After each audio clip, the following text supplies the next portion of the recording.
Welcome back to the channel. Don't forget to like, share, and subscribe my channel. Today, we are explore how to create layered image layouts with Frame Mask. Begin by opening Photoshop and creating a new document.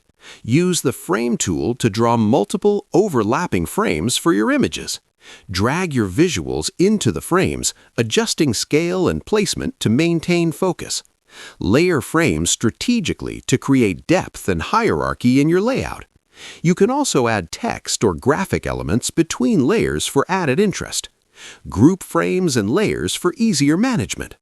Optional tip: apply subtle shadows or strokes to enhance separation between layers. Practice arranging different images and frames to experiment with composition